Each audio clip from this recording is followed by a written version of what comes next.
and help them find houses, Jeff, you would be making a lot of money, man. And they all want to work with you. They like you a lot. All they do is talk about you. I was like, okay, roger that. So shit, this is where it all started. Right there. That's what I'm telling you. This is Holy what it started. fuck, yeah. Just like every real estate I buy, I like knew. Right when I walked in, I opened the thing, I turned the lights, and I looked around, and I just felt it. I'm like, oh, I'm going to be here. This is the office you have now. This is our office right now. Yeah. It's fucking dope. Have you been there? I haven't been there. I've been just seeing pictures of it. I'm like, oh, it's crazy. I got to go and see it. Now, this is 12, so you're talking and back in the early 90s. Yeah, 90, I think it was 90, 91, maybe 90. I was just turned 12, I was in 7th grade. True paper route where you're biking? Yes. I had the thing over my neck, sweat on everything, and I had a beach cruiser with the thing out in front. I only had about 65 papers. That was my whole route.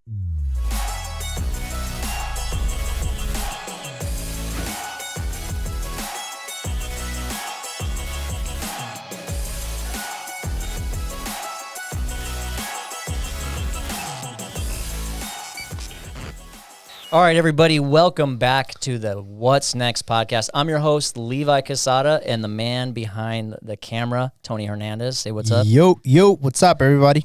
Dude, I'm super excited about the show today. Dude, yeah, heck Are you excited about this guest? Yeah, heck yeah, bro. Like, I've been trying to get you guys into the studio for like half an hour. You guys spitting so much knowledge. We've had so much great content out there. We're going to spit it again all right now. I know, but just like, can we just please get you guys in camera now? I know. Yeah. My bad. I talk too much, when I'm out there. But you guys are going to love our guest today. He is a broker, an investor, an author, a speaker, the man, the myth, the legend. Please welcome Jeff Discher. What's up, buddy? What is up? That was a great intro. Oh, thanks, man. You did do your research. Yeah, I do my research. I like that. I appreciate that. I can't say enough things about you. That's the thing. Like I could go on forever. I appreciate that. You do a lot. Thank you. Sometimes I step back and I see everything I've got going on, and I get a little anxiety, but I don't know. I just gotta always do stuff. It's weird. Will you say you're a serialpreneur? Yeah, I think so. I never label it, or I didn't say I'm going to start being a serialpreneur, whatever the hell it's called. Yeah. But I never thought I was going to do that. But it just happened. I just have to have stuff. I like to start stuff. I like to see it grow, build. Yeah. I just like doing that. So, and before you know it, I have all these different things going, and it doesn't feel like I'm doing a lot because I just like there's some way that I can switch over to one thing and just myopically focus on what I'm doing there and like really have the 30,000 foot view of what's going on in this, like my flip business or my real estate business or my team business or, my internet when I'm doing stuff down in Cabo, and I'm able to compartmentalize it and really just, I get in that zone. And then when I'm done working on that, I'll switch over to this zone and I'll start working on this. And I don't know how I do it. I just go through and work on all that stuff. And it really never feels like I'm too busy. It's weird. Yeah. That's a great mentality to have. Yeah. Because you make it look easy. Like I said, we met one time before this. Yep. I look at your social and stuff like that. You put out a ton of content. Yeah. And we'll talk about that in a little bit. But I mean, your drive is just fucking incredible. It's amazing. It, and like I told you out there, I'm going to read you something. And this is just from knowing you from social media. Your December 16th birthday. Yeah. Sagittarius? Yep. All right. This is what I got. This is what I got from ChatGPT. I don't know if you guys are out there, if you're on that move or you're like crazy or whatever, but here's what ChatGPT printed out for December 16th birthday. Ready? Ambitious. Individual often possesses a strong drive to achieve their goals and aspirations. They have a determined and ambitious nature, constantly seeking success and personal growth. Boom. Damn. Right on the money. Yeah. Adventurous. These individuals have love for new experiences and thirst for adventure. They are open to exploring different cultures, trying new activities, and taking risks in their personal and professional lives. Mm-hmm. 2 for 2, right? Yep, that's right on. Jesus, man. Optimistic. December 16th birthdays are often associated with optimistic outlook on life.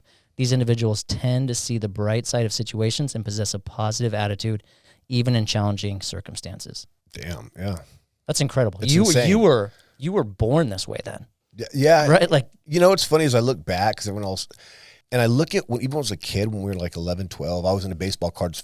I don't want to sound like Gary Vee or anything, but that's a trend that I've seen in a lot of people that become serialpreneurs or whatever. Yeah. That do a lot. I did that. I had a paper out when I was 12. All this stuff that you hear that's like kind of cliche between a lot of entrepreneurs, I did all that, which is weird because I just thought I just want to make money and build a business. And looking back, like or build skateboard ramps, or take everybody's spare parts from their skateboards and sell them to other neighborhoods. It was just weird little things that I always try to do. And then now that we have social media, I could hear everybody and their stories, and they're so similar. And I'm like, I did that. And then I started seeing other people go, oh, and you can see people go, oh, what he said, I'm like that too. And you start realizing that a lot of these people that grew up to be like me, like just run a bunch of businesses and be always motivated and want to teach and inspire and invest and just take risk. It's like we all had that. Like, and I look back and my friends didn't have that. I was always that guy that wanted to start something and build something, and I would drag them with me. They'd be like, you're crazy. And I'd be early in the morning there first, working on a skate ramp or a tree house or a clubhouse we'd build or whatever we were going to do. Yeah. I was the first one there, and I was like the mastermind behind it, always getting people to come help, come do this, come do this. Yeah. And I couldn't wait till I was 12 to get my paper out. And so looking back now, I'm like, damn, maybe I was kind of wired for this shit. You were wired for this shit. Yeah. That's incredible. You know what I mean? 'Cause like, yeah. So you grew up here. Yeah. South Bay, down in San Isidro. Oh, really? Yeah. Okay. Yeah. So how was your upbringing? Like, so it was basically, I remember living with Grandma Butcher was her name. It was like my mom's old friend from one of her old acquaintances or something. And you called her Grandma Butcher? That's what we called her, man. Yeah. And she lived in OB amazing. in this like little shack, and I'd stay with her when I was like 3 or 4. I barely remember that. But then I remember we moved down to the trailer park when I think I was 6 years old in 1983. And it's a trailer park down Iris Avenue in San Isidro on the border, right by Southwest Junior High, if you guys know where that's at. Anyways, we moved down there, and that's where I grew up till I was about 16. And so I delivered newspapers out there, and it was sketch because I would leave the trailer park and go right by my junior high. Now this is 12, so you're talking and back in the early 90s. Yeah, 90, I think it was 90, 91, maybe 90. I was just turned 12, and I was in 7th grade. True paper route where you're biking? Yes. I had the thing over my neck, sweat on everything, and I had a beach cruiser with the thing out in front. I only had about 65 papers. That was my whole route. Wait. You wouldn't carry all 65? Yeah, in one time. At one time? Sure. I had a basket in the front, basket in the back, the two things that went over the back. The two sides, like the saddles? Yep. And one over my head. And the messed up part is I would leave, and I have to drive right in front of and I was in 7th grade. It was 7th through 9th grade. I have to drive through everybody, and I'd hear people saying, is that Jeff? Is that Jeff? And I was so embarrassed, but I didn't care because I just was trying to make money. And I would tell myself, dude, I'm going to have money. They're not going to have money. I'm about to have money. What were you making as a paper boy back then? Oh, I was probably making like $200 a month or something. Yeah. You know what I mean? So it was nothing. But then I kept doing it. Then we moved out. There was a drive-by in the trailer park, and like the neighbor got killed, and my mom freaked out. Yeah, it was crazy. At that age? Yeah. No, 16. 16. But I was delivering newspapers 13, 14, 15, and then even 16 down there. And then that happened. My mom moved us out to Campo, California. If you know where that is, that's like 60 miles east in the middle of nowhere. And I got a paper out there. My 11th grade year, right when I'm starting, someone asked, there was like something at the liquor store. There's nobody out there. And it said, I'm looking for someone to be a sub for my paper out. So I met this dude, Paul, and he's like, hey, can you be my sub? So I subbed for him. He taught me the route. It was 580 papers. Are you driving now? Yeah. You're driving, throwing him out of your car now. Yeah, I'm 16. I'm 11th grade, and I'm 16, and he goes, hey, can you just be a sub? I'm like, yeah. So I learned the route, 580 papers over like probably 30 miles. And I ended up doing that, and then he ended up going to Alaska to do the crab fishing after high school. So I took over the route, and I delivered newspapers, like 580 for my whole 11th grade and 12th grade year every night. And I would have to leave the house at midnight, and I would come in just in time to take a shower to go to high school. You would leave your house at midnight, pick up the papers. 16 years old. 16 years old. Yeah, I'd have to drive 16 miles to go get the papers. Come back, do your paper out. Do 580 papers over a 30-mile route, and I'd come home, pull up, run the house, shower, change, and then go back to high school, and then go to high school. And you actually were successful in high school, or did you fall asleep during? I mean, I passed. I passed. Yeah. But I mean, you're already... But the crazy thing is when I was in high school, when I was 16, and that's why I told you looking back, I was making $3,500, $4,000 a month delivering newspapers. That's incredible. In high school. Did you bank all that money? Nah, no, I had fun. I was poor, so I bought dirt bikes, and I fixed up my cars, and I did just dumb shit, traveled a little bit, but, and I gave a lot to my mom, too, because we were poor, so, like, and actually, at then we were doing okay, but I would give my mom extra money and stuff, and you're in high school, so we don't have no responsibility, so I just had fun. I'd go to TJ a lot. Dude, that's an incredible drive at that age, because usually, okay, you start making money and you're like, oh, this is cool.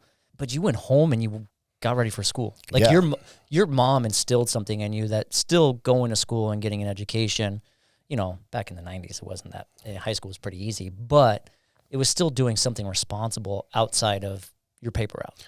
It was. And my mom used to tell me too, and it's just weird looking back. I get goosebumps thinking about it, because my mom would tell me when I was doing that. She's like, honey, you're not normal. Like, kids don't do this. And I'd be like, what do you mean, Mom? She's like, kids don't go deliver out papers for 7 hours and then come home and change and go to school. There's nobody in your school doing this right now. Like, they were playing Nintendo at that time. Yeah. Mario came out and they're just like sitting there. It was glued to their screen.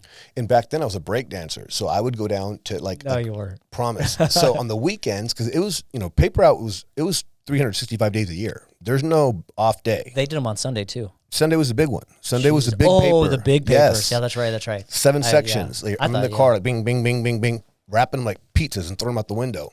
And bagging them, because there it snows, so I would do it in the snow. And I thought, no, it sounds like I'm making this shit up, but I'm not. I swear to God, I'm not. No. You're not making this up, because I've done this, yes. so I know. Yes. Yeah. So, but I did that, and so it was fun, And my mom would tell me that. I just remember my mom telling me, she'd be like, honey, you're special. Like, you're gonna be something great when you grow up, and always telling me that. That's one thing my mom always did. She wasn't very educated or not the thing, but she'd always tell me that. And my dad graduated from MIT. He was like super smart. And she always told me, you're just like your father. You talk like your father. You're smart like your father. You figure shit out like your father. And I didn't know what that meant. But now that I get older, she was like telling me this and programming my subconscious for success, Yeah. And I'd always be chasing that. I was always kind of chasing that to be like, what can I do next? What can I do next? What can I do next? All the time. What did come next? So graduating high school, done with the paper route. Done with the paper route. Gave that up. Moved down here with stand on my friends' couches, and I was going to Grossmont College. My plan was to get my associate's degree at Grossmont, transfer over to SDSU, get my bachelor's in criminal justice, and become an FBI agent. Now, were you told by your mom or society to go to college, or was that a drive that you wanted to do? It was just what you did. You know what I mean? Well, that's what I'm saying. Yeah, like, it was just more like of the the next society step. was Yeah. like go to college after high school. And I thought, and back then, when 96, when I graduated, that was the normal thing. Now, there was no really entrepreneurs. They're called business owners back then, and there was very few, Right. And so, but that was what you did. If you wanted to make money, you went to college. That's especially if you want to be in the FBI. Oh yeah. Yeah. Well, it's one of those things that you needed to be there. And to me, making $35,000-$40,000 a year seemed like a lot of money at the time. Yeah. Because I came from my mom making $8 an hour, barely making it in the trailer park. So I'm like, dude, if I can make $35,000-$40,000 by getting a 4-year degree, I'm rich. Like, I'm going to be good. And that's what everybody did. Everyone's going to high school and was like, dude, if I just get a degree, 2 to 4 year degree, and just get a job making $40,000 a year, I could have a nice truck, I could have a nice car, a little house. Right. You know what I mean? That was just like the American dream at the time, it seemed like. Yeah. And it was a natural progression to do that. So I went to Grossmont, and what happened was, this is where it happened. I think one of the main switches is I went to Grossmont, got my associate's degree in general ed to transfer over to state. In the interim between that time, I got a job. I needed to make money, so I got a job at 24 Hour Fitness, and I started being a personal trainer. Yeah. And no, you didn't. But yeah, I became a personal trainer, and I never went back, because I saw that you're gonna make $32,000 as an entry level FBI agent. You're gonna be basically filling out paperwork for 10 years. Right. It's not kicking down doors and jumping. Shooting people. Yeah, it's not that fun stuff you see on TV. So I started really investigating it, and I'm like, and they only, they top out at whatever 1,000. I'm like, there's a ceiling on it. I was already making more than I was going to make. I became the top trainer at the gym. I was a top salesman every month. And I started making more money than I'd been in the FBI, and it was fun. I could make my own schedule. I get to work out, cool people. Yeah. It was like my first taste of kind of entrepreneurship. Even though it was at 24 Hour Fitness, you ran your own business. They don't really give you clients. It was your clients. It's your clients. Yeah. You go out and you find people in the thing, you help them, and you convince them to buy training with you. So it was like an entrepreneur. And I excelled. I got there just right away, and I didn't consider it sales. I was just, dude, I can help you get in shape. Like, if you did this and this, and I'd be serious about it. Well, you had a passion. I did. You believed in it. You looked the part. I was doing it. I was like, dude, look at, I'm telling you, I can show you how to do this. Yeah. And they would just, and I just know, looking back again, I always look back in retrospect thinking, oh my God, I just remember the way I was, and I wasn't trying to sell. And even today, I don't tell people, like, I have a video out, because they say ABC, and I think I made it NBC never be closing instead of always be closing. Oh yeah. Because I'm like, when you close somebody, it feels kind of gross. Like, you know, if you're a salesman in a pit, you're like, oh yeah, I closed them. But as a customer, like if they heard you saying that they got closed by you, like, would that be cool? Never. Nobody wants to be closed. Right. You know, we want to buy, but we don't want to be closed. So I kind of took that out. And even back then, I would just educate and tell them what I could do for them. Be like, dude, trust me. Even if you don't hire me, just do these. I'll even make a workout for you and give it to you. Yeah. And they'd be like, no, I need you to show me it. Like, I'll just pay you. Just show it to me. Keep me accountable. And that's how I started selling a lot. Because I would even tell them, dude, just take this workout that I have and do this for 4 weeks. And I promise you. They'd be like, no, I want to do it with you because I need you to show me how to do it. And that's how I started just building that up. Yeah. Well, that you built trust. That's the biggest thing, and it translates into real estate. You have to trust someone that you're going to do the largest transaction of somebody's life with. Oh no, for sure. And so, like, even on that small scale, you just built this great trust, and people are like, "Yeah, I'll buy anything right now." You know what I'm saying? Yeah, and that's what it was. And the cool thing about it was I was one of the few agents that got a lot of referral business, which was because my job was so good. But I'd hire one person would hire me. Then within a couple of weeks, they'd bring 2 of their friends with them. And they'd be like, oh, they can't stop raving about you. And oh my God, we're already seeing changes. And then they'd sign up and they'd buy big packages. And I was like, dude, what are you doing? Like, this is crazy. Yeah. And I was like, and I never thought, oh, I'm a salesman. I never thought, I'm a trainer. I just want to train these people, you know, and it just became sales. And then after they've been there for about 4 years. And this is all before social media too. No social media. It was all referral back then. It's fax machines. It was just, talking to people. That's it. Talking to people and probably going to networking events or more like speed dating events like they are today. Yeah. Not B&I. Those are the ones. That's why I think those are serious, even though we were complaining about how early they were. Yeah. But that was my test of how serious somebody was about business, really, in B&I. I was like, dude, when I invited them to a meeting, if they couldn't show up to that, they'd be that early, I'm like, ooh, I don't want to do business with you. You know? This is for working out. Huh? Is this for? No, this is somebody saying for B&I. Oh, like, for I B&I, was saying in general, yeah. But so the gym, I was there, I was training, and it was good. But some of my clients, they were, one of my clients, Kent, who's still my business partner today in my construction company, and he was a client of mine. A couple of my other clients, Mike Shirelli, Michael Miller, they were all in the industry, and they didn't know each other, but I was training them all. And one of my buddies, Michael Miller, one of my clients said, hey, anyone you give me, I'll give you $100. Anyone that you send me that gets a home loan. This is in 2000. Maybe like 2002, 2001. And I go, all right. So I started talking to my clients about it. I had so many clients. I'm talking about, oh my God, if you're going to buy a house, and rates at the time were like in the 8s back then. Jesus. Yeah. And I remember when they hit 7 when I bought my first condo, but I remember they dropped 7. I was working at the gym. They hit 7 and it was a big buzz around the gym. And so I just remember that, like I said, they'd come out of the teens, you know, before that, like that decade before they were in the teens. And so, and I remember I was just sending all these people and he's like, Jeff, listen, you're sending me like 2 to 3 people a month, every month. I'm like, I know, dude, are they getting houses? He's like, yeah, they're buying houses, but none of them have agents. And if you were their agent and helped them find houses, Jeff, you would be making a lot of money, man. And they all want to work with you. They like you a lot. All they do is talk about you. I was like, okay, roger that. So this is where it all started. Right there. That's what I'm telling you. This is what it started. Fuck, yeah. And Michael Miller, back in the time, there was no online courses, right? Yeah. So you would go down to OB at the end by the, there's like a ice cream shop in the bottom, I think on the end of OB by the pier. Okay. Up top, there was this little office with the woman there smoking cigarettes. And it was a little office with stacks of books. And you'd go in there to get your books, and it was $3. She'd give you principles, ethics, and law or whatever it was. And she'd put them with a rubber band around them. She put a little thing on there and what to do and all the test sheets in there. And she'd buy it. It was like $100. And I bought it. And I would just go home on my lunches, and I would just study. And I just took all 3 of my tests. And then I remember I passed. And I remember I didn't know at the time that any real estate company you go to will hire you. I thought, you have to go and, show up in a suit with a resume, interview, and go through the whole process. Well, from where I lived in Mission Valley to my gym, there was a One Source Realty, was what it used to be called. Now it's called Banker West, right down the street by Dave & Buster's. Okay. In that brick building. The top floor. Yeah, the whole floor was called One Source Realty. And I remember seeing it. So one day, on my way, I just got my license, and I went in there, and I was like, all dressed up, and I went and got I was broke. I went and got like a cheesy ass suit, man. I remember wearing a suit before. Men's Warehouse or it was dumb. And I remember going in there, I was like so scared. I was like, holy shit, they're never gonna hire me. And I remember I was like, I'm here to apply for a job. I have my license. And I remember now looking back, I was like, damn, I was embarrassing. And some lady came out, took me in the back, and she's like, okay, well, here's what we have here, and went through all these different things. I'm like, oh my God, she might hire me. She's telling me about all the shit they're gonna do with me, classes and training. She goes, okay, so if you'd like to join our brokerage, we'd be more than happy to have you. We'll offer you a position. I'm like, are you serious? I'm like, yeah. The answer is yes. And I did, because I never even knew anything. That's the first place I went, man. And so I ended up signing up with them and had to come up with like $500 to get like my business cards. They made you pay for all that up front. And so I remember I went to my mom. I didn't have the money. She gave me the money for that. And yeah, man, that's where I got started. 2004, March 2004 was when I got my license. It's crazy to hear that, you know, again, if you find Jeff and you start looking at his social media and stuff, I love the story. Because you going into a place being like, oh, fuck, I'm nervous. And like, you don't look like a guy that gets nervous over anything. Yeah, no. You know what I'm saying? Now you don't. Now you Yeah. don't. But it is. It all, and I'm glad you're telling the story because those people who are out there, it all starts somewhere. Yep. And you're all nervous, and we're all starting from the beginning. And then you start making it, and you make it, and you make it. And we talked about that drive. So now you're in this industry, and you're having a good time. You're selling homes. Yeah. So I got 2004.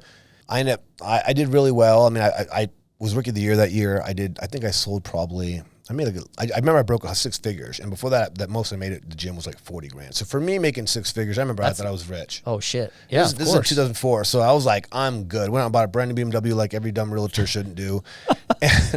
But it was like, for me, I was like, you know what? I'm a car guy and it'll make me look like I have more than I'm doing. 100%. So it was like, so I bought that car and went and bought some more suits and started dressing up, and I started taking off. And then in 2006, 2 years later, I was like, okay, I'm licensed for 2 years. I got enough credibility under the next production. I'm going to get my broker's license. So I got my broker's license in 2006, and in 2007, I opened an office. And it was open in Mission Valley, Boom Brokerage, for probably like 8 or 9 months, and the market crashed. And I was about to ask you. That was the time. And that was the time, man. I remember I went from I just bought a house. I had like 4 flips going. I was 28 years old. And I had all this crap going, and all of a sudden, like my whole list, my lenders were calling me like, hey, man, you know, Smith, Martinez, blah, blah, blah, they're all done. Their deals are done. I'm like, what do you mean? They have their shits in their U-Haul. They're at the rent. They're like waiting to get the keys. They're parked in front. No, we won't close. They pulled the loan. Everything stopped. It was like weird. Like this time, what we're going through now was like an ease into it. That was like a halt. That was, wow. The pandemic. Stopped. It was basically, it was like the pandemic. It just stopped everything. Everything stopped, and most of my board went bye-bye. There was no more stated income loans, no more low credit. It was just all those loans stopped. So even if they were already approved, fully approved, getting ready to fund, they stopped them, like just dropped the hammer on them right there and said, not happening. And so everything just stopped. And I remember I was like, oh shit. And I scrambled. I was 28 though. Didn't know I was in the business 2 years. Never knew what a distressed market was. Didn't know what a short sale was or foreclosure was. Right. Stuff you don't learn until it fucking happens. Until it happens. Yeah. And nobody really did, because we had that market for a while. So the OGs knew. Some of the OGs stayed in the market. I remember Mark Carpenter was in it for a while. He did really well back in the day. Big REO accounts and stuff. And I wish I would have known what I know now, what I knew then. Because I actually ended up about a month after it all happened, not like 6 months after it happened, because I bled through all my savings thinking, because I didn't know. I'm like, oh, it's got to come back. And I'm still trying to grind and get my deals going. It just wouldn't happen. Nobody was buying. I didn't understand the short sale market. And it was just like. Right. If you were buying up the properties now, you could have held on to them. Or just understood the short sale, because that's what happened, is getting out of the market, and for about a year and a half. And I don't want to go to too many short, but I started doing tattoos, and I was closing. Wait, you started doing tattoos? Yeah, dude, that's what I'm saying. I don't want to go down this like other rabbit hole. No, that's cool though. Like, I started doing tattoos. I was like, that's fun. So wait, are you an artist though? Yeah, I was always an artist. Like, always liked to be an artist. Yeah. And so I ended up, the guy that was tatting me, because I started getting tats. Once the market crashed, I was like, fuck it. I just started getting tats, and I already had some, but I was like, I'll just go sleep, whatever. Well, it's funny that you say that. There's a quick thing is that it was looked differently upon back then too. Oh yeah. If you had tattoos, like people are like, oh, I barely started showing my tattoos. This guy is 2 years ago. Yeah, right? Oh yeah. Okay. That's a funny story too. Real quick, Ben Biggs was the one that basically got me to, not got me to, but convinced me. He's like, why don't you just wear a t-shirt, man? Like, just be relaxed. You're always comfortable. Just wear a t-shirt. I'm like, no, man, I don't want people to see my tattoos. He's like, Jeff, I need to tell you something. I'm like, what's up, man? He's like, everyone knows you have tattoos. I was like, what? He's like, yeah, bro, everybody knows. Even when they explain that, the realtor with the sleeves, everyone knows you have tattoos. I'm like, really? He's like, yeah, dude, nobody cares. I knew you had tattoos when I hired you, because I sold BIM business for stuff. Yeah. And after that, from that day on, I was like, really? He's like, yeah, you're fine. And I did. And also there was a time that I was at this like, no, I can't talk about that. It was a family listening appointment I was on, and they were very religious, and I could just tell. I'm like, and I remember I just caught the husband staring at my wrist, trying to figure out what was on my wrist. What went up past that sleeve? Yeah. And I was like, he was like trying to figure it out, and I was like, oh no. And so, but they didn't say anything. There's like a $3 million deal. They still closed the deal with me. They still loved me and referred me business. Yeah, I was like, course. well, that's cool. Because it's not what's on your body, man. Like what you have, I mean, obviously, unless it's some like hate stuff, but it's not that. Like you're expressing who you are on your body. That's fine. Yes. They want to know you. That's and what's it's crazy. Also, it took it that long to get people to realize that. It did. And also I feel like, there's two impressions. You make two first impressions, how you look and what you say. You know what I mean? Right. And at first, though, I didn't really, didn't have a super formal education. I've always been a reader, but didn't really. I always associated like college with smarts, and so if I didn't have a degree, I wasn't smart. Yeah. And that's just being real, dude. And I'd read books, and I just remember the more books that I read, I started seeing the direct correlation between what I was doing and my success, and so that's just kind of what brought me through that and got me going, and. I don't know. It just kind of all tied together with the books. Yeah. Yeah. Well, some of the richest people out there don't have an education. And that's where I was going with that, saying that once I got my mouthpiece. Once my mouthpiece, and I realized that people will look past that because what I say is going to be more important than how I look. Right. And once I got to that point, and I started realizing that I would just catch people like stuck on what I was saying and just be like, dude, what the hell? And asking for advice. And then I'd start having my really smart friends asking me for advice. And then I'd just be talking to people, and they'd be like, what do you think about this? Can you look at this for me? What do you think about this? Yeah. And I'd be like, oh, maybe I'm and then I started realizing, okay, then it's actually cooler now to dress like this and be able to be whoever I want and dress in my normal jeans and my t-shirt and show my tats, because I'm way more confident. You feel comfortable, confident, just because I'm like, this is who I really am. So if you like it, you like it. But once I start talking to people, I don't care who it is. I don't care if it's a nun. I don't care. Once I start speaking, I've realized, to people about anything, it goes out. I could see it just go out the window. Right. And then it's almost like it's cooler that I have tattoos and stuff, and that I'm smart because they like it. Yeah. They're like, oh, this guy, he's still respectful, and he has tattoos. Like you say, you talk to a nun, they're like it's the image. You're like, oh no, like you're a bad boy. Yes. And they're like, but once that's what it was. You come out with respect and everything. Like, whoa. Yeah, you don't see the image anymore. You hear what you're saying. And if you're intellectual and you have a good, have a good conversation, and you just have good things to talk about, and you're optimistic, like things said. But people feel that, and if you're true about it and you really want to help people, like they feel that, they just feel it, And so there's been times I've showed up to some crazy things just like this, and I'm like, I'm not getting this listening appointment, but I just be myself, and I start talking about the real estate market, what I'm gonna do for them, the video, the photography, staging, this. And they're just like, oh, okay, where do we sign? Yeah, where do we sign? Yeah. It's the trust. And I don't think about it until after. I'm like, oh, dude, I didn't even put a jacket on. Like, I forgot to put my jacket on. And I'll just go in there, So that's what it's now. Now it's actually so much more fun, just real estate and just business and being me. Because now I'm my real character. Yeah. When I was wearing a suit, I was like what you're supposed to be. And I love wearing suits. It was fun. But like, it wasn't like, it was like that little weird character, but now I'm like my own character. Well, it was like the Clark Kent. Yes. That's what you felt like. You dressed apart, and you're like, okay, this is who I have to be. I got to be in disguise. Yes. And you don't find your true nature until you rip off. And I was even like, yes. And there was like a certain, even like my attitude and I wouldn't crack jokes like I would. I wouldn't say stuff. I'd be very like, oh yes, think they want me to speak a certain way and stuff, but now. Yeah.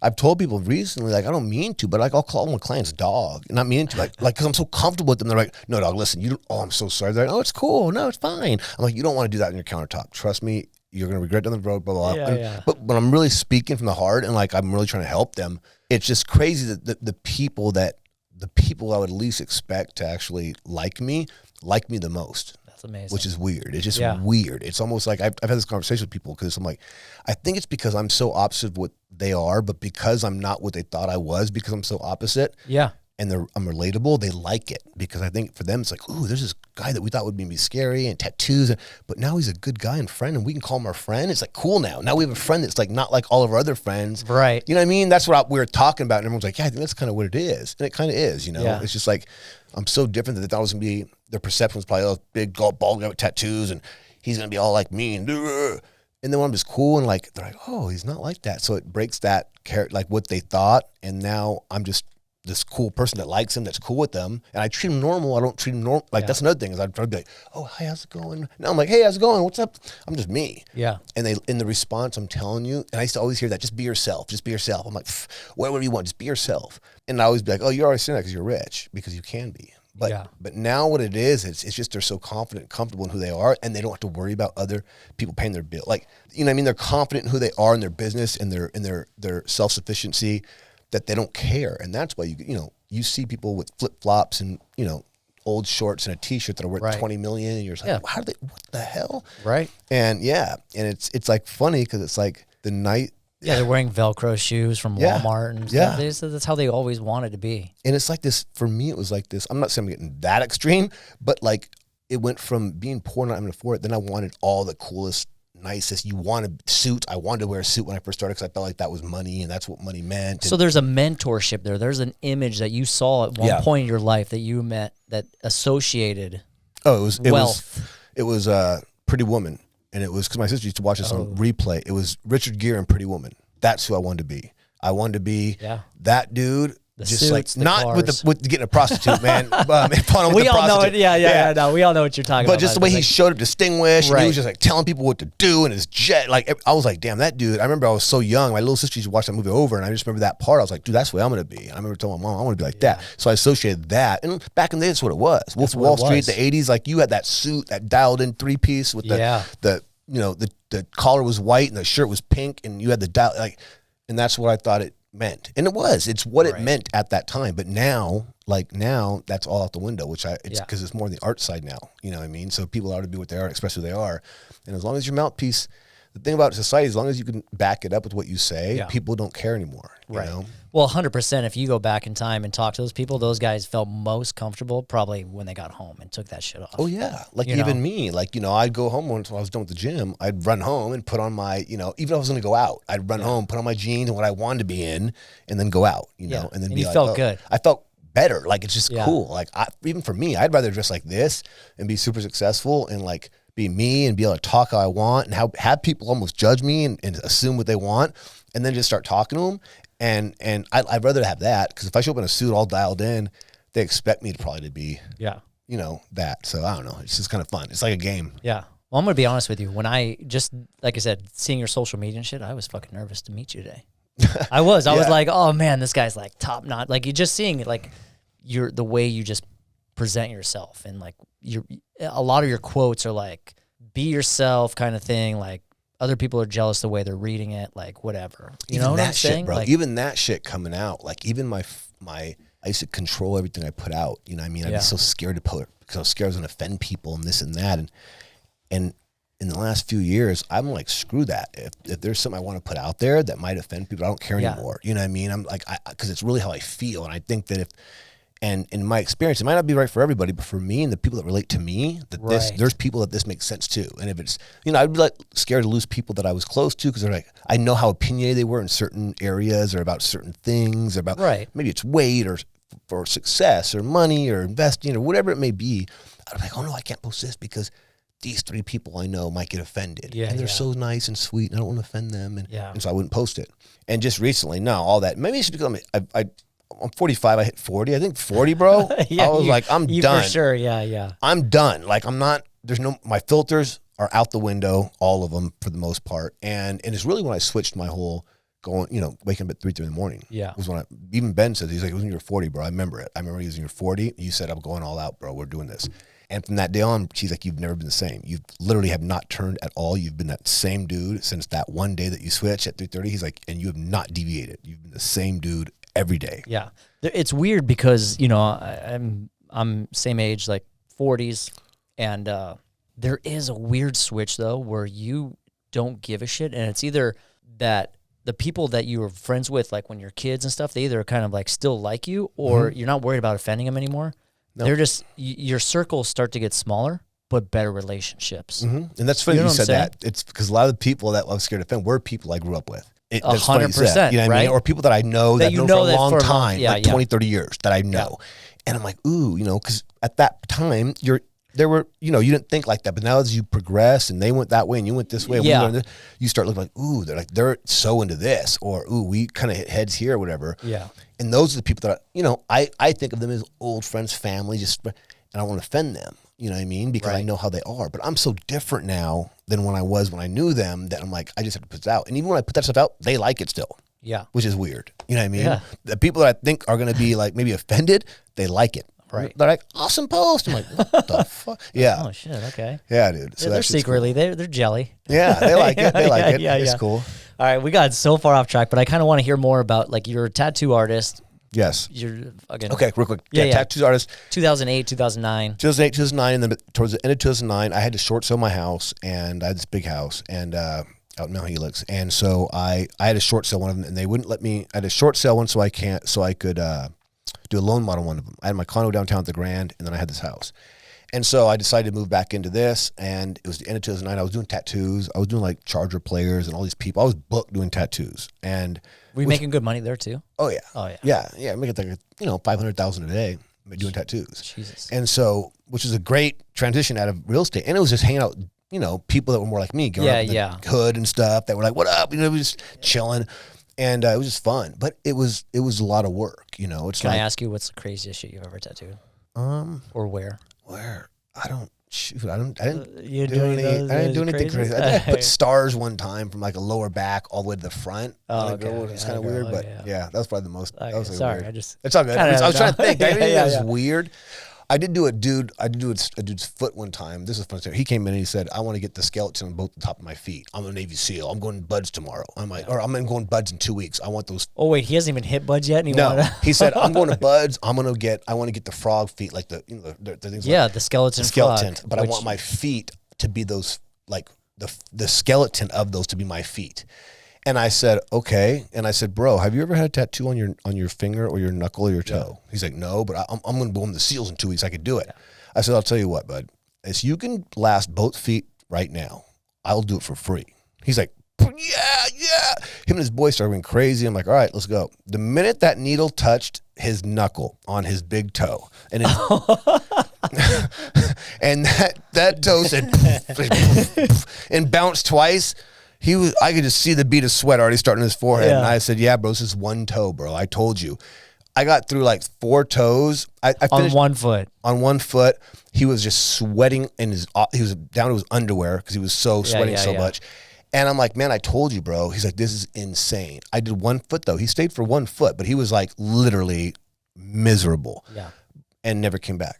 He obviously didn't pass the SEALs. No, I never heard from that dude again. He was some random dude. I was like, "Fuck, bro. You don't understand." I mean, that's one thing, but this is a whole different. If you've never had anything like this, it's about to be ugly. If you're that guy, I kind of want to see if you ever finished it. Oh, dude, because I don't have any on my foot, but everyone that I've ever, girls are tough. Yeah. Girls can take a tattoo right in their eyeball and just chill. And every girl I tatted on their foot, whether it was like a rose or a butterfly or a little rose river, would all cry. They'd all sit there like, tears just running down their throat, like, "Oh my God, I've never had anything like this before." And I just remember that shit hurts. Like it's right on the bone. You've never done that? Not on my foot. Oh, and not that I'm scared of it, but I just never had it on my foot. But I've done it on some hurtful spots, and I'm like, and the ribs hurt, like wherever it's close to the bone, it can vibrate on that bone. It's not cool. Yeah. And so I just know that whole foot. I mean, that bone is right underneath that little sheer piece of skin, so it's bouncing off your bone. Like it's just, even if you adjust your needle depth and you barely touch it, it's still gonna at some point to get a straight line. You got to apply pressure. You're gonna hit that bone. It just hurts. So we don't go to that. Anyways, long story short is, at the end of 2009, man, my mom said, I said, "I don't know what I'm gonna do. I gotta leave my house and move back downtown. But I'm either gonna open a tattoo shop in Golden Hill." And I already was talking to the owners. I already had all this stuff on order ready to go, or I'm going to get back in real estate. This is crazy that you got your broker license and you totally switched. Yeah. Damn. I totally switched. I was like, well, I almost did. I was doing tattoos for like almost 2 years, year and a half. And I was about to open this dope shop. It was dope. It was like this crazy brand new development right off the 94. And it had this big pivot door. The whole door to the entrance opened. And it was all like thick steel and glass. It was dope. And I was going to have the craziest chairs. And it was going to be like a dope shop. But the last minute, I told my mom, I was like, "I'm going to do this tattoo shop, or I'm going to either get back into real estate." My mom was like, "Honey, you did so well in real estate. You loved it. You were a rock star. You should get back into real estate." I'm like, "Really?" She's like, "Yeah." I'm like, "Damn." I was like, I did Listen like to your it. Mom. Yeah. And this is like October 2009. And I said, "Fuck it. It's real estate January 1st." So I put a deadline on it, moved all my stuff back down to my condo. I went through and started looking at anyone that used to be in the business when I was in the business that I was still that I knew. And I remember this one escrow agent. I saw her. I was like, Facebook was there, and so I found her on Facebook. And I'm like, "Hey, are there any agents back from One Source that are still around? I just want to see where they're at, what's going on." She's like, "Yeah, call Ron Oster, So Ron Oster was up at Ascent Real Estate North Park at the time. I ended up teaming up with him in 2010, January 1st, 2010. I joined his team. I doubled his business for him, helping double his business, take it way past where he was. And then I bounced after like a year. I went to Keller Williams. And that's where 2011, I was at Keller Williams, 2011, 12, 13, 14. And then 2015, I went to Cantor because, I was kind of right there when everyone was kind of leaving KW a little bit. Nothing bad about them, but they were just kind of getting a little diluted, and I wanted something a little more upscale. Well, a lot of people who've come through here say that, Keller Williams is great. They are. A great starting because they give you all those resources, and I think they do classes and stuff weekly. So it feels like kind of like a school campus almost. Yeah. It's just very kind of elementary, but not in a bad way. I don't mean elementary like they're little not kids. I just mean that it's a very elementary style. Like you show up, they're like, oh, sit down, open house 101 on Tuesdays and Thursdays. And you sit down, there's a lady that goes, okay, today. And like you feel like you're doing something. It feels like you're at a company, like you're in the process. So it was good. It was good. Yeah. And they allowed you back then to brand yourself. And at the time I was going to this thing called Star Power, and they want you to brand yourself. And so Keller Williams, Ascent wouldn't allow you to do that. It was only their couple designs you could use. Right. KW was like, no, do whatever you want. Just put our little logo in the bottom. I was like, okay. So did you have to use just your last name at the time, or could you use any name? For a team? I know, for a team. No, you could do a team. Because because back then they were the... It didn't have to be a name and then a team? No. Or could it be it could be... Because what were they? What was Worth and them before they were the Worth Group? And then whatever... And then Jen and them started their own thing now. But before that, they were called something, and it wasn't Worth Group. It was called... I can't remember. It was a name. Anyways, so they had theirs there. Their office was right on this, but their office was right next to mine. And that was cool. It was great. I was there from, like I said, 2015, 16, maybe early 16. Then I went to Cantor. And this is a cool story. So Cantor, I get there. They offered me this crazy job, crazy office, all glass windows overlooking the bay. I could walk across the street to my house. Damn. It was like right across from my house in the newest, nicest building downtown, AAA space. And they're like, yep, there's your office. I'm like, the hell? I'm like, let's do this. Went in, grabbed all my shit from KW and bounced. Went to Cantor, and I was there for like 2 months, man. And it was great. Everything was good. And I just got this weird, I just felt like kind of weird, empty, bored. I'm like, dude, this is cool. It's called this, but I just feel weird. I got to do something. And I was reading a book, and the book said, it said something like, if you ever get complacent, a good thing to do, and you're not feeling yourself at work, travel, go somewhere new, like a whole new place that you've never been. And I've always been scared to fly over water. So I'm like, F it, dude. What? Yeah, I was scared to fly over water. Really? Yeah. So I was like, shit. But I want to do something new. I was bored. I just felt weird. I didn't want to work. So I was like, let's do it. So I just went literally right there. I was reading the book. I closed the book, and I went on my lawn. For 2 weeks later, I was like, I'm going to London. I'm just going to fly into London. I don't know what's going to happen, but I'm just going to London. That's pretty far, and that's a lot of water. Like I was going to go to Hawaii first, but I was like, let's do this. I'm all in. So I fully committed, man. I bought a one-way ticket to London, bro. One way? Yes. You didn't know when you were coming back? No. And so and at that point, this is 2016, you have backpack with your laptop and your phone, your iPhone, and you can do whatever you want. And it's Airbnb's out, you know what I mean, all over the world. So I Airbnb'd everything. Like I showed up in London. That was when it first started, just about, right? Oh yeah, 2016. Yeah. Oh yeah. No, when I got to London, I didn't even have. I had a couple of things on watch on Airbnb, but I didn't know where I wanted to stay or anything. So I just landed there and got a place, got an Airbnb. Ended up staying there for like 3 or 4 days. It was kind of weird. I didn't really like that much. So I got in the train, went into the water, went to Belgium. Was there for like 1 day. Went to Amsterdam. That was fun.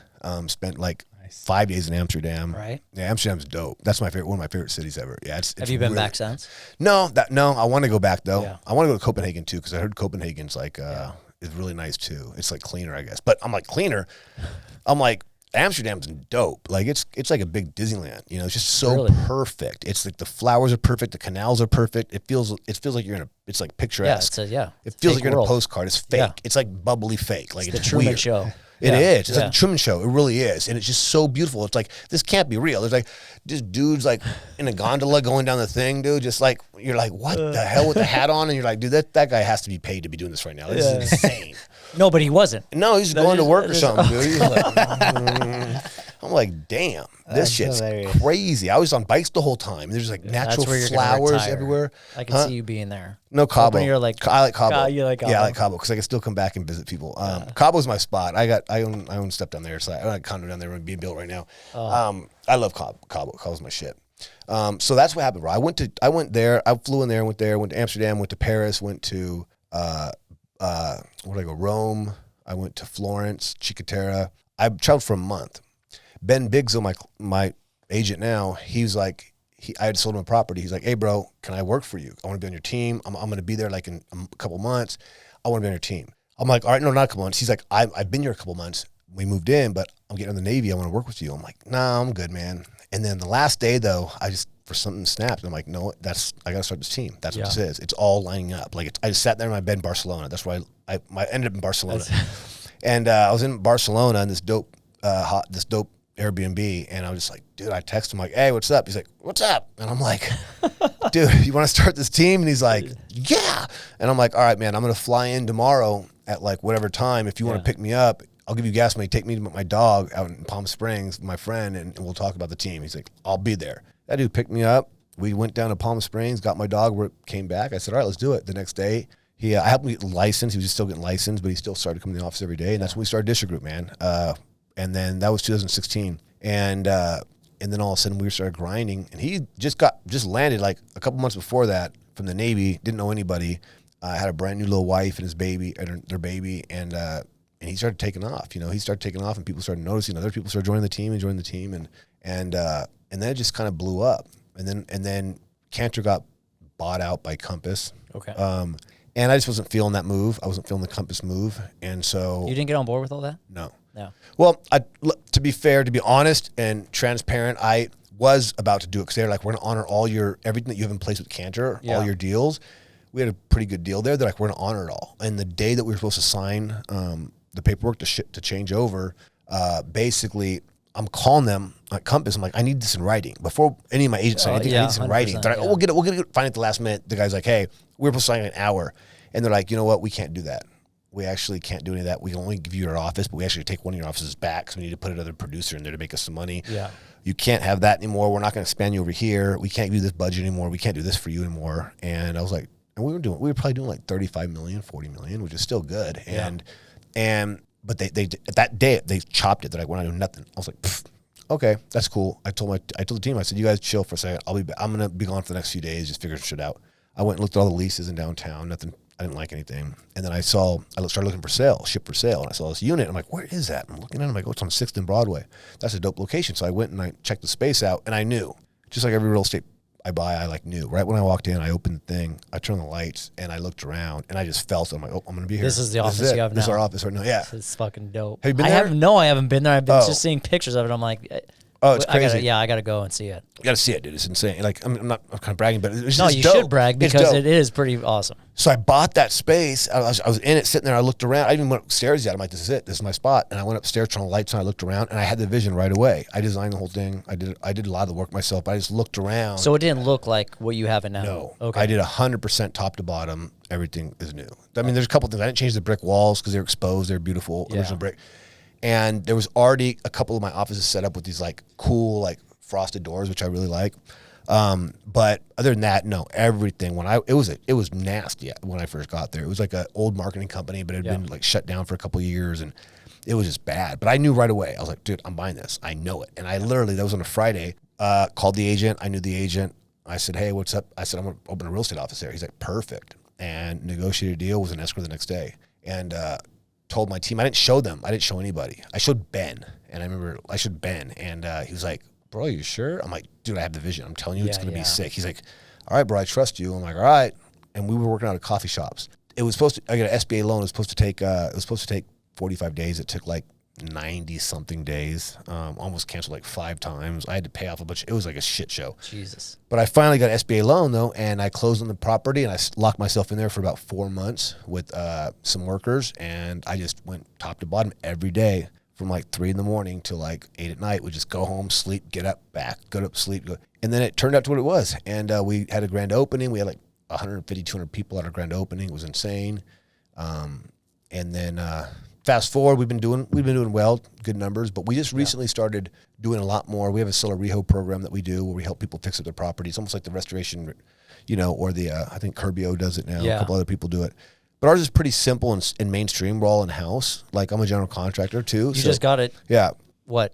May 22nd, so whatever today is. Yeah, shit. Yeah, I saw your post. I was like, oh, damn. Yeah. No, I'm not going to put that in there. He's a contractor now. Yeah, bro. And I did that because I started doing these seller rehab programs. The first one I did was like 8 years ago, or 6 years ago, maybe 5 or 6 years ago for this Navy SEAL. Yeah. And had a house, tore it all apart, didn't have money to get. He's like, I'm just going to let go and bounce. I'm like, no, bro, let me fix it up. You go back to Reno, give me the keys. I'll fix it up. It's like $100,000 and we'll sell it and split the profit. He's like, okay, here you go, bro. Do whatever you got to do.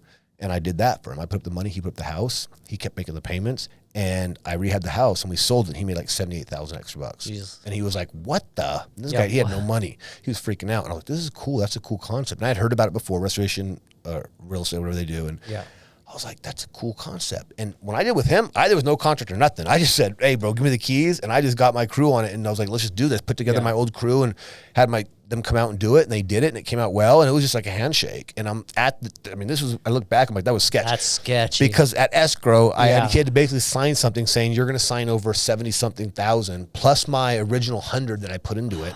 So he had to sign a note that said 170,000 to Jeff Discher out of my proceeds. And but he did, yeah. I mean, I was a little nervous, but he was a stand-up dude. He was a Navy SEAL. Yeah, He was stand-up, and he signed. You never know these days. You never know though. It's crazy. You don't know. They could be like, dude, that was my house. Don't do this. But you. Yeah. But, I would never do it again. Like, And I didn't. Luckily, I didn't learn. Luckily, I learned my lesson without learning a lesson the hard way. You know what I mean? Because after that, I set up a note and I go to title. I have it recorded. I do it all properly now. Yeah. But it's just funny because we started doing a lot of those seller rehabs and people love it. I mean, people are like, dude, this is insane. I can't believe you're doing this. And it's like a win-win. We make a little bit of money off doing the rehab, plus we get the listing. And so it produces inventory for my agents and for us. And it's just a win-win all around that they are always happy. And I only do it if it's going to make everyone happy and money. Yeah. And I allow the seller to even take the contractor and do all the work themselves they want.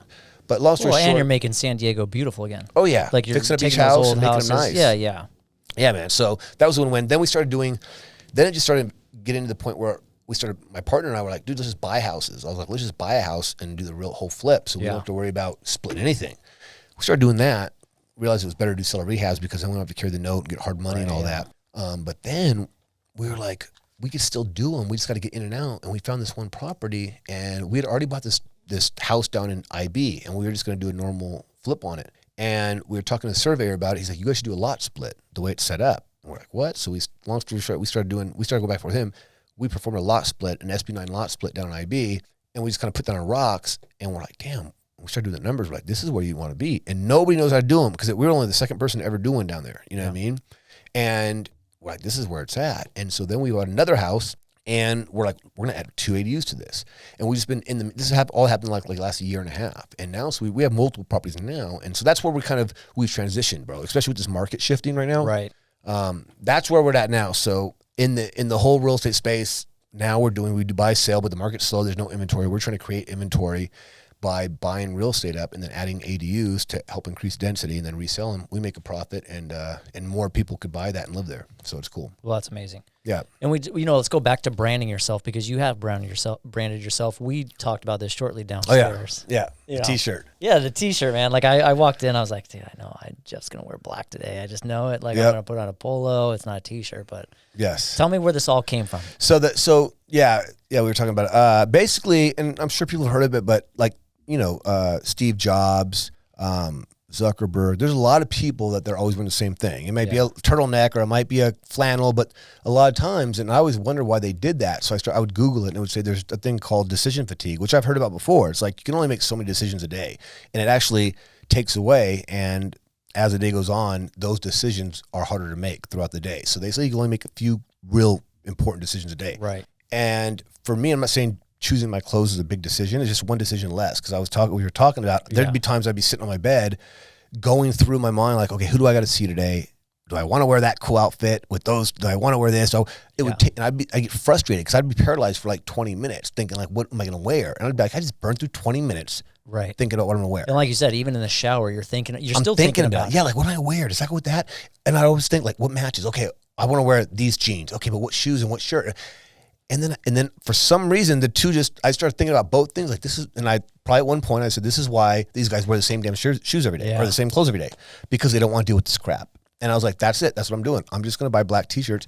And I went on whatever the company was and I bought I bought 10 at first. I'm like, and then I just started wearing them. Wait, plug this company because I do like your black shirts. Built. Oh, yeah. Built. You see Built. Shit, yeah. They're all their pants. I'm actually shocked I'm not wearing them today. Yeah. They're cool. Cool brand. Cool. Their T-shirts are, they're you can wash them in the washer and dryer and they come out. Dude, they look good. The same. Yeah, they don't fade. They don't fade. They're nice. Yeah. And so I bought 10 after, and then I just stopped thinking about it. Now I just have like a section of my closet about that big.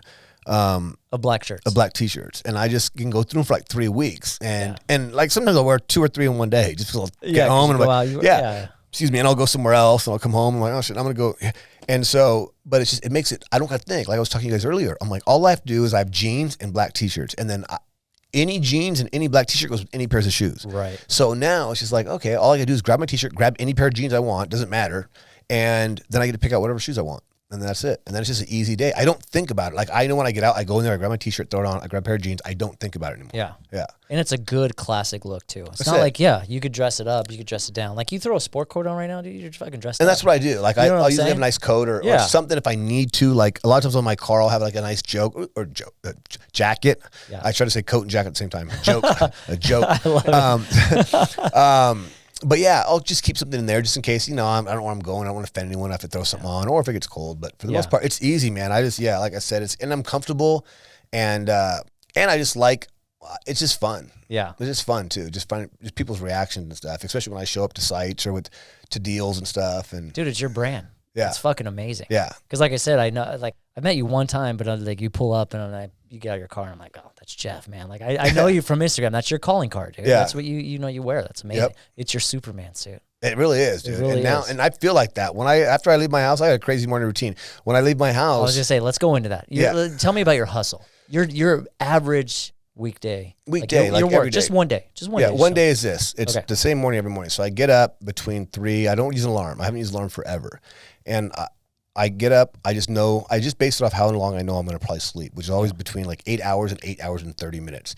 So it's always that, no matter what, when I actually wake up feel refreshed. So I just reverse that and go to bed between 7:15 and 7:30 is what time I go to bed. Right.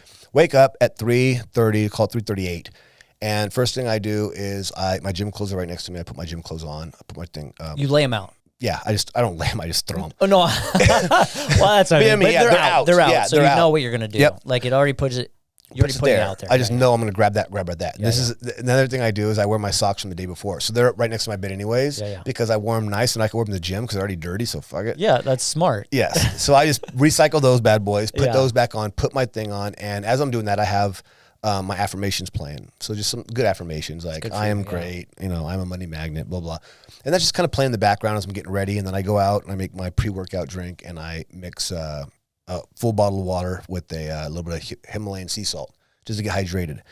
Shake that up, shake up my pre-workout, and then I write my goals every morning. I got like a stack that big of my goals written every single day. All my goals and my affirmations every single morning. You're writing them that day or you're writing them the day before? No, every day in the morning. Okay. Yeah, so I sit on my counter on my island and I have my 2 drinks and I have a podcast playing and I'm writing my goals out. And I'm saying as I'm writing them. And then when I'm done with that, I put that back and I grab my drink and my water and I go sit down in my reading chair and I open a book and I read for an hour straight. No matter, sometimes I'll get 100 pages in if it's an easy book. Sometimes I'll get in 25 if it's a hard book, dense book. Then when I'm done there, it's like so fun. I just turn that over, but then I usually pee like 20 times in between because I'm drinking so much water. And then I get up. You're looking at like 6 a.m. now. At 5. Yeah, like probably 5:12. I just saw 5:12 on my phone when I'm just thinking that right now. Like 5:12, I'm doing that. I usually play that till about 5:30, or I'm reading till about 5:30 or something. Yeah. Sit on my piano, and I have a big piano that I sit down. I play piano every single morning for about 45 minutes to an hour, and I practice that. When did you learn the piano? I've only been playing the piano, man. It's another thing. Like just like traveling out, I've always wanted to play the piano. And I take that back. That's a lie. I always wanted to play it after I saw this video of this dude walking through an airport and he just sits down and he just starts jamming. And I'm like, dude, that'd be crazy if my tatted ass looking all jacked up, rolled up and just like sat down and started playing some beautiful piece. Like people would freak out and that would be a cool video. I just thought that. So I'm like, this is how I do most of my shit. Pulled out my phone and I'm like, best piano teacher in San Diego, popped up, bing, called him. He's like, hello? No, he didn't answer. I left a voicemail. And then I was like, I'm going to email him. So I emailed him. I'm like, dude, I want to take lessons. And a true story, I showed up. I'm like, bro, I just want to play some, like, I want to be able to serenade some girls. Like, I need to play John Legend, like a couple of John Legend things, like a couple of, and he's looking at me. He's like super serious, bro. The dude teaches at UCSD and shit. Like, he's like, no joke. He's like this Asian dude. And he's just like, no, I'm not going to teach you a song. He's like, you can use the YouTube for that, basically. Like, this is serious. Yeah. And he's like, if you want to learn theory and run through from like steps A to B to play beautiful music, understand why we play, you could, be a student. It's like, damn. I was like, fine, I guess let's just do it. That was like 5 years ago. So I've been playing every single morning, even through the pandemic, no matter what, every single morning, piano. Good for you. Yeah, dude. And that, talk about grit, patience, consistency, like, oh my God. And that's taught me so much about everything in life. Just like the gym, even since I played that, my whole physique has changed just because of how to just use Kaizen way, which I've always preached, was 1% better daily, and just apply it to anything you want to do. Just like making my calves grow, for example, or anything that I want to do. I wrote a book, and I'm like, I'm going to use this to write a book. I'm going to use a Kaizen way. I'm just going to write a page a day. And I started doing that. Now I have a book on Amazon with 20-something 5-star reviews. I just think of stuff and I just start doing it. Or usually what I do is I'll Google. Like when I started to write a book, I'm like, how do you write a book? And then I started going down that rabbit hole.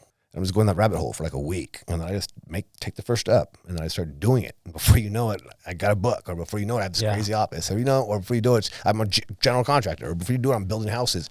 I just start like that, bro. I Google it, and I just start doing it. That's crazy. But the funny part is that you didn't Google playing the piano. You listen to this guy, and you're like, I just saw one video. It was a YouTube video that popped up. But the thing is, you stayed with the guy that you called. Yes, I did. And you said he wasn't going to teach you just to play some cool shit. No, he said theory. Yeah. You knew. Dude, your whole life is for one, is just amazing. Like what you do, your fucking success, like it's incredible. Your drive, it was in the stars. Kid you not. Yeah. Like just reading that shit and then actually talking to you and it coming true right now is amazing. But whether you believe in a higher being or not, the signs that you fucking saw where you listen to your inner being has got you where you are. Mm-hmm. You know what I'm saying? Mm-hmm. You going, I need to travel. Like you read something somewhere and it hit you, it resonated. You're like, I gotta get out of this rut. Yeah, fucking buy a ticket to London. Well, and it's also like, you hear the word thrown around, manifestation, manifesting. This is what it means. It's not like magic. It's just like you think about it and you take those steps. It's 1% better. Just keep going towards it and don't give up. And now I honestly feel like I could do anything. I've learned to play the piano. Like at a age that you wouldn't think that you would like. These fucking kids are learning how to play the piano. Yes, even my instructors like Jeff. Like, he's like, I talk about to my students, and he's no joke. And he's like, I talk to everyone about you. You're like the way you've learned and how passionate you are about it, and how good you got, and how consistent you are. He's like, you're so consistent. I don't gotta tell you to be consistent. I can tell you're consistent by the way you play every week. Yeah. And he's like, I'm like, yeah, I do. I said, I'm gonna be good at this. Like, I'm gonna be very good, and that's all I keep telling myself. And even though there's days that I'm like, oh my God, I do not want to do this. And listen, if anyone's gonna take anything away from this whole damn podcast right now, I'm gonna tell you, for everything I've ever done, I'm not the best or the richest or anything, but I've done a lot in my life, and I continue to do shit. It's just anything, the gym, bro, financing, investing, building shit, learning shit. Anything. Like, I'm going to learn Spanish too, man. I'm tired of this. I'm going to learn Spanish too. You're going to Cabo a lot. Yes, I'm going to Cabo a lot. But I've never said I'm going to learn it. Now I'm like in the next, and I put a time limit by the end of the year, I'll start, and it'll probably take me about a year to learn. But dude, that's the manifestation. I'm telling you, if you just start something, I don't give a fuck what it is, dude. Anything that you want to ever do and you just keep doing it, what's going to happen, like anything else, is there's going to be times when you get bored and you're going to want to stop, and you're going to talk yourself and go, you know what, it's just one day. I'll just take one day off. I won't do it for a week. I'll start back up next week. Whatever it is. And that's what most people fail at. They'll get sort of good at something, start to do something, whether it's going to the gym or start to invest in something or play the piano or whatever it is. And then and this is what I learned, because there was so many times and other things I've tried that I would give up, and I would get a little bit good and be like, and I'm done. I'm over it. I would never get really good. And so the goal, and now I'm seeing this across so many great people, the Kobe's and all these different people that I study. And it's like, they're like, when everyone else wants to go out fun, and you can say no to that, man. Another book, shout out, Outwitting the Devil. Everyone go read that book, Outwitting the Devil by Napoleon Hill. By Napoleon Hill, if you like influencing friends and how to get rich and all that, this one's, And it's that little voice, bro. It's that little voice that wants comfort. It's that little voice that when you know you should go to the gym, you go, you know what? I'll go tomorrow. I'm just going to play with my dog today. So I've been saying that for so long. I know. Beginning of the year. Everybody has their, New Year's resolution, and mine was to work out. I think I was like 2 days out of the what are we in June? So listen, and that's Jesus. And that's another thing another thing that I changed as far as working out. And that's another thing is whatever you do it every day. Yeah. People go, I'm gonna go to the gym 3 days a week. I'm gonna go to the gym 4 days a week. The problem with that, there's too much deviation. There's too easy to say, oh, there's a happy hour night. Okay, cool. I'll just make it up and go to the gym tomorrow. Because that'll lead into the next day and the next day and the next weekend. And whatever you're gonna do, whether it's again, gym, piano, real estate, piano, anything you want to learn, it has to be every day. Yeah. That's why my piano instructor says I should take a day off every once in a while. But for me, I'm just saying, like, if you do something, do it every day. Gym. Yeah. Don't just, I'm not saying go do heavy squats every day. What I'm saying is if you're going to go to the gym, just do something physical. Get to the gym. And if it's going to the sauna and 20 minutes of cardio. Yeah. If it's a stretch, if you go there and you stretch for 20 minutes and you get in the sauna. Yeah. Just go, make it the habit of going to the gym. Not necessarily the workout. It's going to the gym. That's the habit you need to create. It has to be almost like, I'm not taking this route to the gym, so I almost feel weird. Yeah. Like brushing your teeth. So just keep going and doing it. And eventually you're like a dog. You're like it's like brushing your teeth, like taking a shower. You just do it. And all of a sudden you're doing the shit. And there's gonna be good days that you're hyped and you want to do it. And this is again across anything. There'll be days that you love it and you're excelling and you're moving forward. You're like, this is the best ever. And then you're gonna hit another wall and be like, this sucks. I want to give up. And it's gonna test you. It's gonna test you. It's gonna test you. It's gonna test you. If you could push through that again, even though when you don't want to do it, when you wake up, you're like, this sucks. I don't want to do this. No one will know if I go back to bed for 10 minutes. No one's gonna know. Yeah. That little dude right there, that's the devil. That's the dude that's gonna I know it sounds all weird, but that little dude. If you just say, no, I don't care, even though I feel like this, I'm still going to get up and do what I'm supposed to do right now, whether it's play anything you're going to do it and just keep doing it and doing it and doing it and doing it. And if you're going to not go to the gym or you're going to make a rule, like my rule is I have to be out of town. So I'm not one of those dudes that's all weird at the, if I'm in Cabo and I run to the gym, because for me, that's my break. And I if it's compartmentalized like that, and I know that when I go to Cabo, if it's 3 days, I'm not working out. It doesn't matter. Right when I get back and I touch ground, it's like brushing my teeth. It's just back in it. There's no deviation. It's just, but that rule allows me to leave, turn it off, and then come back. And it just, I'm telling you, it's like clockwork. It's not like I get back, I'm like, I don't want to get up. I want to be in Cabo. Nope, it doesn't work like that. I'm like, bing, pop up like a freaking 3:30, like, let's go. And you could ask my team and everyone, I'm like, bro, this dude's hyped. Like, this dude starts sending out 3:30 a.m. messages and this dude goes hard. And that's just the way it is. And now because it's built into me, just like brushing your teeth, you know that if you leave or put on deodorant, you leave the crib and you get 2 blocks away and you're like, oh no, I didn't brush my teeth. You will turn around 100%. Or you'll stop at 7-Eleven and buy a whole new toothbrush and a whole new, toothpaste or deodorant, whatever. It has to be like that. And if you can create a life like that with the shit you want to do, which I have, and it's just almost like you're addicted. It's just part of who you are. You know what I mean? Yeah. Then you just set that dude up. You know what I mean? You just set that avatar up who you want to be, that's doing all that shit you should be doing that you want him to do. And the dude just does it. Like my body just does the shit. You know what I mean? And then all of a sudden I wake up and I'm like, damn, dude, like I feel good. Like, I look good. Let's go to the pool. Or damn, I'm making money, or I'm making whatever it is I'm doing. It just starts happening. And you just got to keep going and just keep doing it. I love the post that this all kind of ties in because I love the post that you put out that said, the guy that's 40 pounds overweight and and saying like, bro, take a day off, like you're like, you're good, dude. I'm not complaining that you live your life your way. I'm not. I love the life that I live, and that's it. That's it. It's like, if this is what makes me happy. And at the end of the day, though, I mean, this is just across the board. I don't care. At the end of the day, if people worked out and took care of themselves and had better habits, they're going to feel better. I don't care if these people are 300 pounds. Some people will come on there and go like, Jeff, not everybody has your goals. Some of us are just happy. I'm like, you're not happy. Like, I'm not trying to be mean, but like, and maybe you are, but you'd be happier. I promise you, if you took better care of yourself and you were in shape and you understand how your food affects your body, like, I promise you, you'd feel better. Well, you're not taking shots at anybody either. No. You're just you're showing how you live your life. That's what I'm saying. Like, this, just sitting here and listening to you talk is a fucking inspiration to me. Like, you know what I'm saying? Like, it's that one person that you just touch out there that's like, because you see you could do it. Like, you're like, damn, this dude's doing it and he's telling us how he's doing it. Yeah. And this is exactly how I do it. You could tell I'm not lying. I'm like telling you guys exactly how anything I've done, like, I just do it. People are like, dude, how do you do that, all this shit? I'm like, I just do it. Like, I just literally manifest, and that's what manifestation is. It's not a weird woohoo and crazy and you get the secret and all. I mean, the secret's part of it, but the secret is just thinking about it and then taking action right away. It's so simple, but it's so hard. Yeah. Because we have so much distraction. We have so much shit happening that it's so easy for your chick or someone, your wife or your kids to pull you and drag you. And you're like, you want to go to the gym? They're like, but daddy, or babe, let's go watch a movie. I mean, I know, that's what scares me about dating sometimes, because I know it's going to throw me off track. Yeah. And it's very hard because, you want to do all the ice cream shit and the stay up late in the movies, you know what I mean? And I know that road. And I'm like, damn, dude, like, you're not ready. It's all right. You're just not ready, dude. That's the thing. Like, I get to that point though, I'm just like, dude, I don't want to get thrown off my thing because it's so. And that's another thing. That's what happened during the pandemic is that we're our habits. So it was so easy to anything that you do for 66 days, they say it turns to automaticity, which means it's automatic. If you do it on average 66 days. So the problem with the pandemic, bro, is too many people started doing shit, not going to the gym and not getting dressed for over 66 days, and that created a new habit. So that was their new brushing the teeth now, is I don't need to get up. I want to wear my sweats. I want to chill. I got my Netflix shows I watch. I got my checks coming in from here.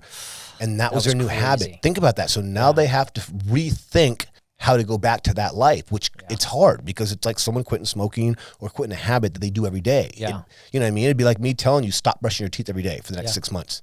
I haven't stopped. I've worked like when I was a kid, just like you.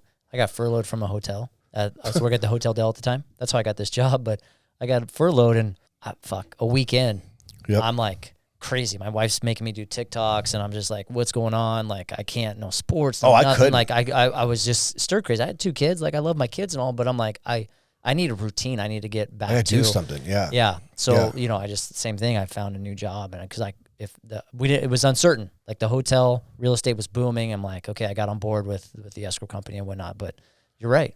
Yeah. If you get into that routine, it just happens. Because people don't understand the way that habit triggers work, like how it works. You know what I mean? They just think, oh, I'm just gonna take off. They don't think, and maybe because I read about this shit, but I understand how habits are formed and how they make. So when I see that, I remember I put a post in a video about that. You guys be careful out there sitting around getting used to this new lifestyle. Yeah. I highly recommend that you get up and get dressed in the morning and like do something, like go out and do something, set up like meetings with friends. Don't just sit around doing nothing, because that's gonna become a habit. You're not gonna want to get dressed at some point. Like I promise you're not gonna. When it does come, it's like, oh my god, you're gonna complain, you're gonna cry, it's gonna be uncomfortable. It's gonna be like taking a cold shower for the first time. You're not gonna like it, but if you take a cold shower every day for 30 days, it's normal. Yeah. And so the same thing with that. They're gonna start creating these habits that they don't even know they're creating. By just doing these things. And I'm telling you, it's just like it's like any other habit you pick up. It's very hard to quit once you start. And so when they start doing this, if they're not getting up, getting ready, getting motivated, reading, they're going to lose it all. Yeah. It's very easy to I can lose. speak to that too, because I have very flat feet, and I shit you not, I didn't wear shoes for a week. Didn't put on a single pair of shoes because we couldn't go anywhere. Mm-hmm. See? My feet were fucking killing me. My feet were like, what are you doing?